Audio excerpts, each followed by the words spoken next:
Assalamu alaikum everyone. Welcome to the Faith Revival, where every day this month I'm going to take you through a saying, a verse, a tip on how we can revive our faith, renew our faith, maintain it and keep it strong well beyond this month.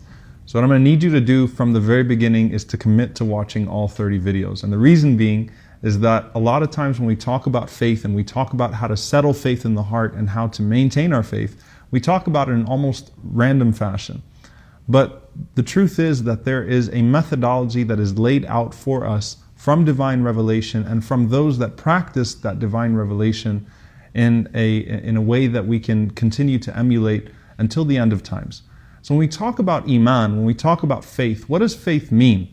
From a technical perspective, we know about al-imanu billah, to believe in God, to believe in the angels, to believe in the messengers, to believe in the scriptures, to believe in the day of judgment, to believe in divine decree. But it goes beyond just that belief. So that's the technical definition, to believe in those 6 pillars of Iman. Ahl Sunnah also speak about it as a belief that encompasses all of your limbs. So it's qawlun bil lisan, it's testifying with your tongue to say that I believe in Allah, okay, and I believe in His Messenger, and I believe in all of the implications of that statement of belief. But it also has to settle in the heart. So it's qawlun bil lisan, but it's i'tiqad bil qalb, it's conviction in the heart.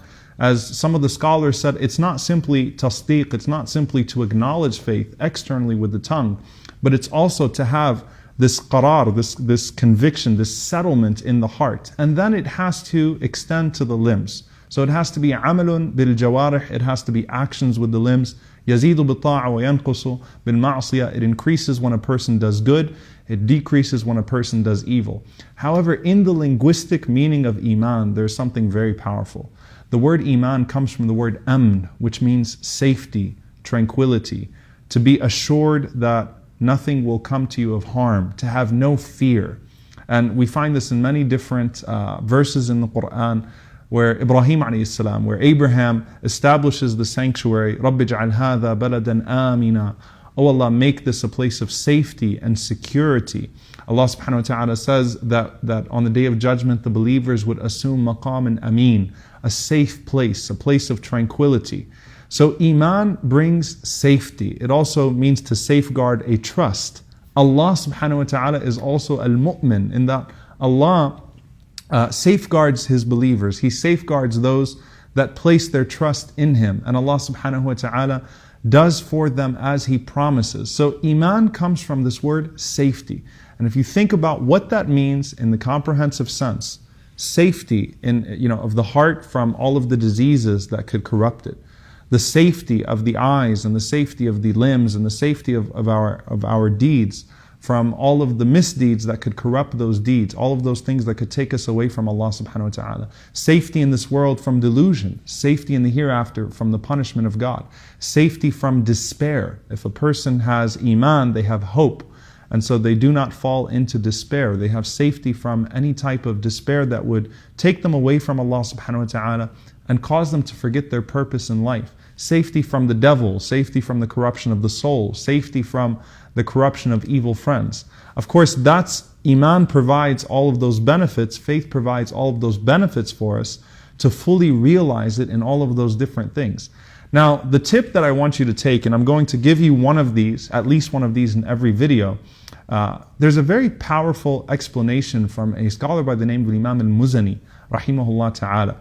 He said that since Iman means safety and security, so you safeguard yourself with belief in this world and the hereafter, and all of the comprehensive meanings of safety, you need to look to where your insecurity is in your Creator.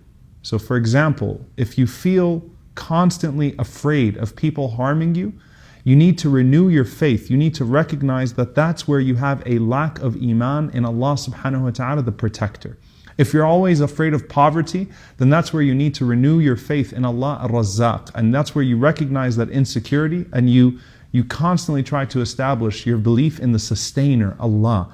So wherever you feel that insecurity coming from, that's where you know you have a weakness and a vulnerability in your Iman, and that's where you need to settle it so that your Iman can be comprehensive and encompass all of your limbs, all of your thoughts, all of your beliefs. So we ask Allah subhanahu wa ta'ala to grant us an Iman, a faith that is fulfilling, that protects us from our deeds, that protects us from the corruption of ourselves, that protects us from any type of harm in this world or in the next. And we ask Allah subhanahu wa ta'ala to allow us to establish our faith in Him and to realize all of the benefits of having that faith. Allahumma ameen. See you all next time. Assalamu alaikum wa rahmatullahi wa barakatuh.